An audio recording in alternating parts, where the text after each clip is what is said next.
Hello and welcome. Today's video is going to cover the 2025 BARS update for the Cash Basis Accounting Manual prescribed by the Office of the Washington State Auditor. My name is Vivian Vandenberg and I'm part of the local government support team at the office. This video will not only cover the updates for 2025, but also some annual filing reminders and updates. Let's jump in. First up, the 2025 BARS update. Note that our video today is set up in a similar manner as the BARS manual layout itself. We will start with the chart of accounts and move throughout the sections as the video progresses.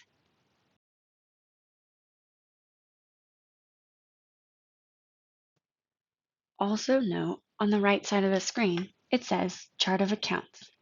That's how you know these updates are in the chart of accounts section of our manual. Our first update is to this section. We reviewed this section and did a bunch of cleanup in an attempt to make the entire section more meaningful and useful. This includes deleting a page, the applicability page. This page just had duplicative information that is found in other areas. Also, the structure and revenue expenditure accounts overview pages are now moving to the same page. A consistent project for our team is to analyze BARS code descriptions and improve the descriptions that are available. We often get help desk questions on when to use one BARS code versus another, and that gives us a chance to improve definitions in order to make the descriptions clearer. In the accounting section, we're adding the Determining Fiduciary Activities page. This page has already been in our manual for some time. It's just being moved to the accounting section from the reporting section. There are no updates to the content of this page. Section 3.3.8 for capital assets is being updated to clarify when costs should be reported as capital expenditures to the capital outlay codes. Specifically, we clarify that costs must relate to a specific asset to be coded as capital outlay. In seasons that a government is doing research or feasibility studies, there isn't usually an identifiable asset, and therefore these types of costs should not be reported as capital outlay.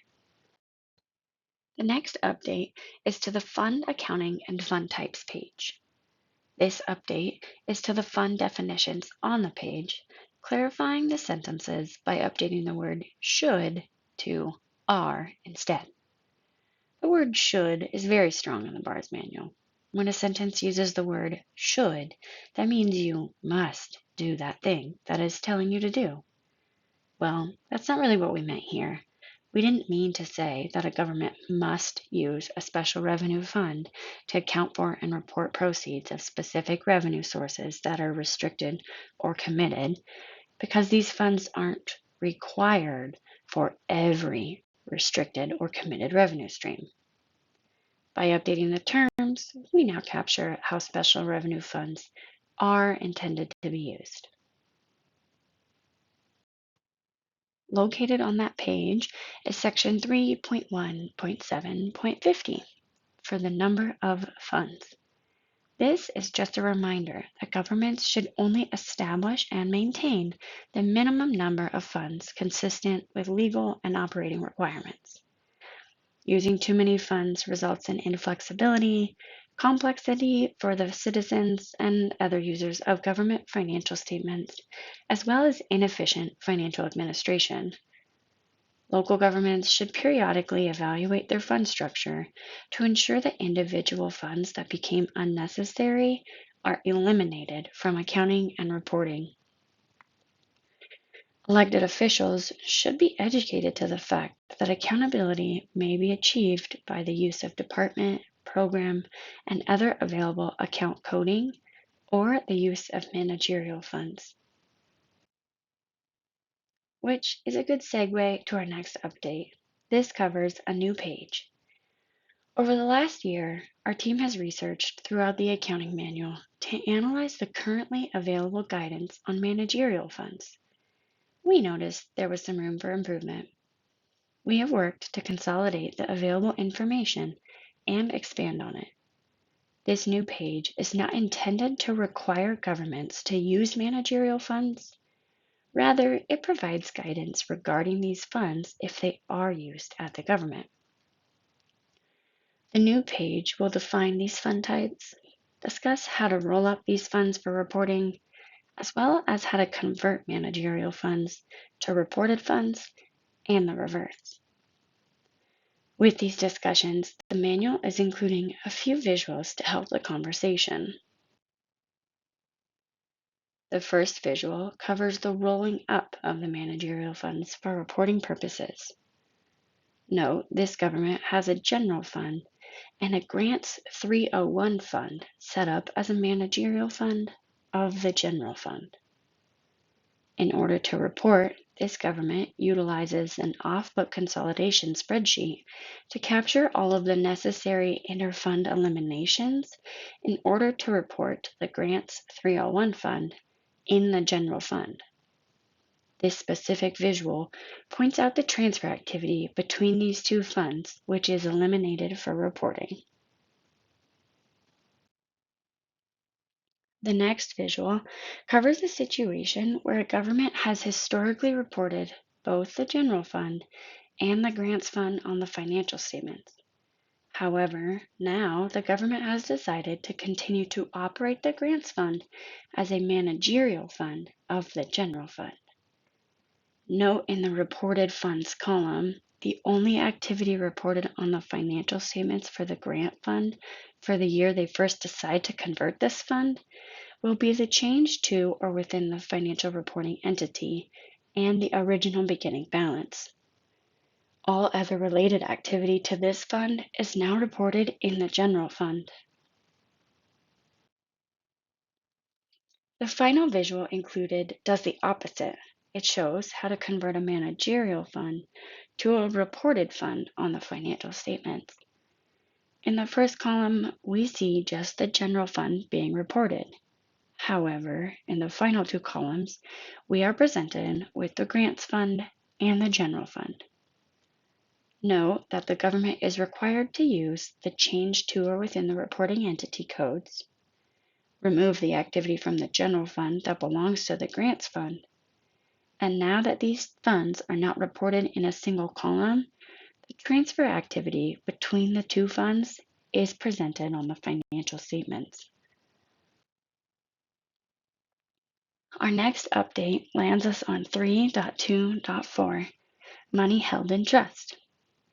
Governments hold money for others and have people hold money for them in a trust-like capacity. Focusing on court trust, RCW discusses court trust, but for the reporting purposes, that term doesn't meet the accounting trust criteria automatically, meaning that a court trust will not automatically default to a fiduciary trust fund. In evaluating court trust, we've determined that any AOC monies should be reported in a custodial fund. Any court money that is revenue to the city or the county will be reported in a governmental fund. Here is an example for accounting entries for monies held in trust. In our example, a government is making a capital asset purchase that requires the funds to be held in trust with an escrow agent. When the money moves from one bank account to another, there is no expenditure or revenue entry, only an entry to move cash from one cash asset account to another. Note that this transaction will only be recorded in the case that a government operates using different cash accounts within their general ledger. When the purchase is completed and the cash leaves the escrow account, an entry is made to record the capital expenditure and actually reduce the cash account. In regard to the accounting and reporting of landfill closure and post-closure costs, this update clarifies that these liabilities must be reported on the Schedule 09. that the liabilities should be reviewed and updated annually, and that there should be a note disclosure for the landfill. The next update is related to the impressed petty cash and other revolving funds page, BARS section 3.8.8. We are going to be adding additional accounting guidance, clarifying that these types of accounts should be reconciled and replenished often and definitely at year end, and that the full authorized balances of these accounts should be included in the ending cash balances reported by the government. One of the updated accounting examples on this page that we're adding is the process to record establishing a petty cash fund, using the fund, and the replenishment of the petty cash fund. Let's go through the transactions here. The government is setting up a petty cash fund worth $1,000 for use by staff to purchase small amounts of office supplies. There is no revenue or expense entry to be made. If the government has those separate cash general ledger accounts in the system, the only entry to be made is a debit to the petty cash GL account and a credit to the bank GL account. Now, the government uses $85 to purchase stamps from the petty cash fund. There is no entry to be made. However, remember, retain those receipts. The government must have a reconciliation and replenishment policy and process, which should occur at least on a monthly basis. During this process, the receipt for stamps is now recorded, and a check or cash withdrawal occurs to put the $85 back into the petty cash fund to bring the cash balance back to the authorized $1,000 balance. The accounting system entry is a debit to the expenditure account and a credit to the bank GL account, or the cash account if only one cash account exists at the government.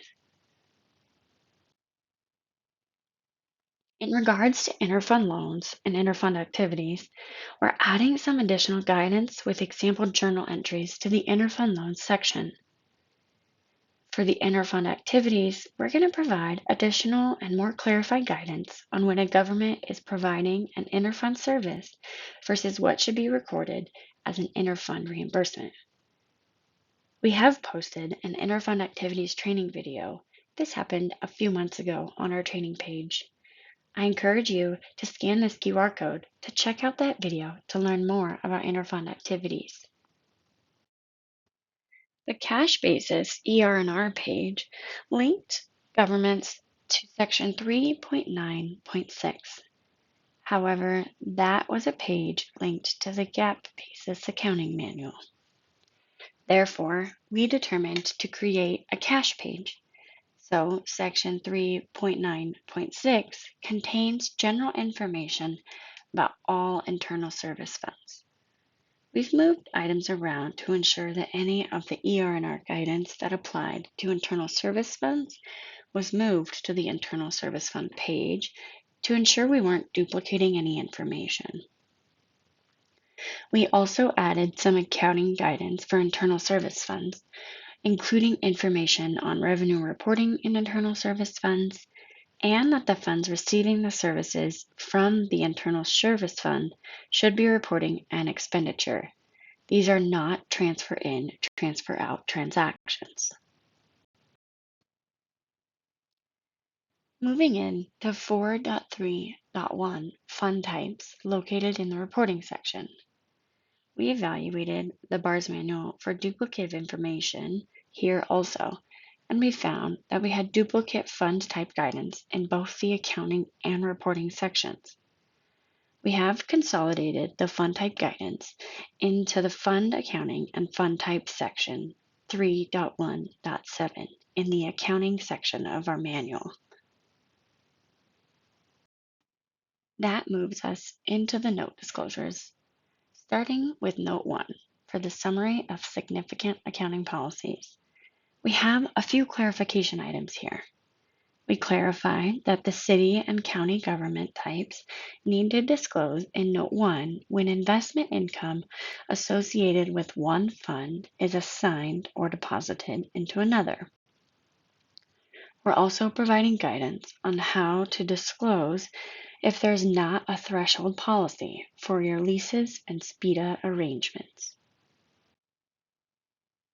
For the deposits and investment note, there were a few minor changes to the BAR's sample disclosure language. We did spend some time updating the instructions to preparers to help make it clear on what needs to be included in this note, including reorganizing and clarifying the instructions. Remember that the amounts listed in the note should tie to the amounts reported on the C4. It is important to review this note disclosure to ensure that all of the required components are included. This next one is for counties only. We've cleaned up the external investment pool note. This note is required and has separate disclosure requirements than the county's own investments. Pools are required to provide a summarized statement of the pool in the notes. We recommend that counties split out the county money from the fiduciary money to ensure external pool investments are properly disclosed. Also note that LGIP is always reported at amortized cost, which has also been updated in the note disclosure. Counties, we encourage you to take some time to review the updated note once you're notified that the BAR's manual has been updated. Be reminded that a new note was added last year in the BAR's manual. It was the Certain Risk Disclosures Note. The Certain Risk Disclosure Note is required when a government meets all of the following criteria. The concentration or constraint is known prior to the issuance of the financial statements, and the impact is substantial. Think like a massive impact. And the event has occurred, began to occur, or is more likely to occur within 12 months of the financial statement's issuance. The note requires a description of the constraint or concentration, the event that will trigger the impact, and what actions, if any, will be taken or have been taken. A new note disclosure for cash basis governments is also coming. This note disclosure is intended to cover short-term debt activity of the government.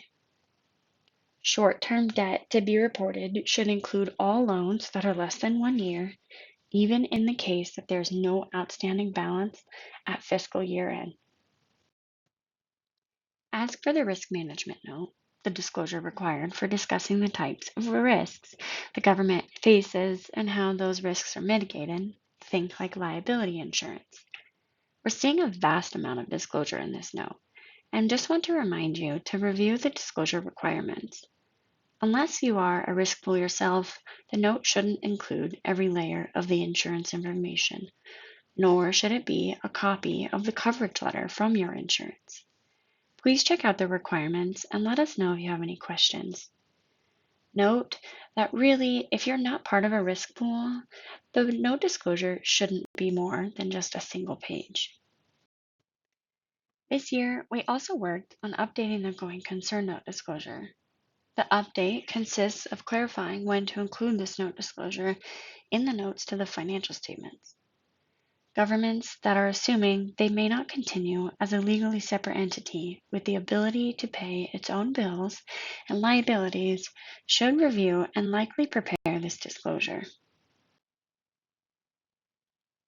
The BAR's manual note templates available in our templates include Note X, Other Disclosures. This note disclosure should be reviewed on an annual basis to ensure that governments are disclosing all relevant information in the notes to the financial statements. Note, as we review this note disclosure, if you determine one of these sections applies to your government, we recommend including that specific note disclosure and titling the note disclosure appropriately. So this note disclosure covers things like special and extraordinary items. These are items that have a significant effect on cash. Special and extraordinary items are situations like a natural disaster, mergers, a major sale of assets, etc. Governments should note that if the bars codes 385 or 585 are used in the Schedule 01, this disclosure should automatically be included in the notes to the financial statements. Next included in the other disclosures are contingencies and litigations. A government should include this note disclosure in the case that there's a chance that there may be an unfavorable outcome for the government. This could be situations like claims exceeding insurance coverage or resulting in the government being required to pay a significant deductible, disallowed grant expenditures that are now amounts owed to the grantor, disputed contracts, etc. If a government is considering using this note disclosure, we advise them to consult with their attorney in order to discuss the reasonable disclosure for the notes. Also included are subsequent events. A subsequent event is any major event that has occurred at the government after fiscal year end and therefore not captured in the financial statements yet, but before the financial statements are issued. Situations that may qualify as a subsequent event requiring disclosure could be any major event, such as the loss of your town hall, issuance of new debt, etc. Significant commitments or obligations are also included in here. These are situations that restrict the future use of cash balances for the government.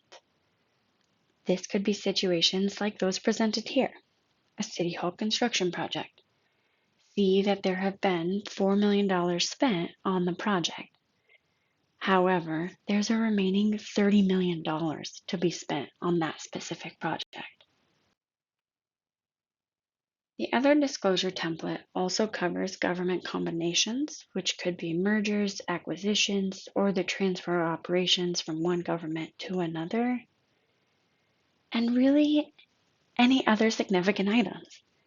Preparers are encouraged to use professional judgment while not only reviewing this note, but as they may consider any other items that a reader of the financial statements may want to know about the government when reviewing the published financial statements.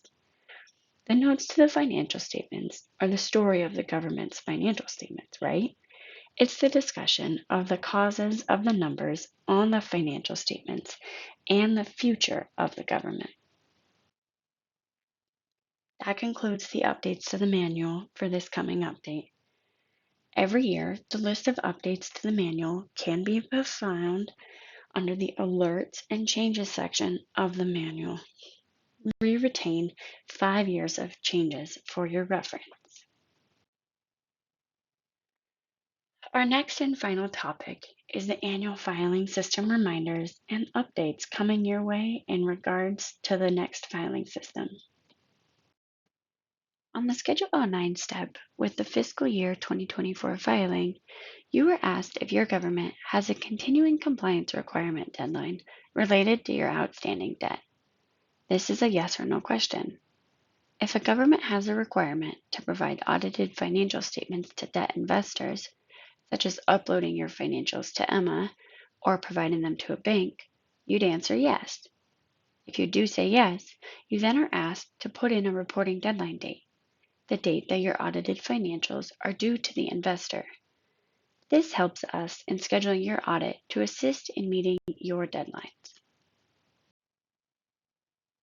We're working on removing the maturity due date column from the schedule of liabilities, also known as the Schedule 9. Once the removal is completed in our system programming, we'll be updating the Excel template on our reporting templates page. Be reminded that when you go to fill out your Schedule 09 template, a new template will be required to be used for the upload process. Now, just some reminders. In the filing system, we have a virtual assistant and live chat feature. Note that the virtual assistant is available all year and will provide you with resources to the most frequently asked questions. Our live chat feature, where you can chat with our filing support team, is only active during filing season. If the virtual assistant is unable to provide you the resources you need, there is an option to send an email to our filing team. And our final reminder is for cities and counties. If you have updates to the Schedule 01 in the filing system after you've completed the road and street report, the updated Schedule 01 will overwrite the road street report. This means that the original data you inputted into the road and street report will be removed and you'll need to update the report again. We always recommend downloading the road and street report for your records. This is in the case that there are updates to the Schedule 01 and you'll have to re-input that revenue data related to your roads and streets activity.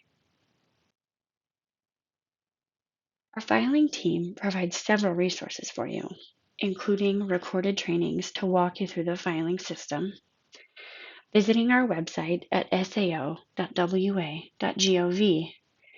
Over the bars and annual filing training, e-learnings are included to check out our annual filing system library of videos. Thank you so much for coming to watch our video regarding the 2025 Cash Bars Update. We look forward to assisting you as we implement all of these updates into our accounting manual.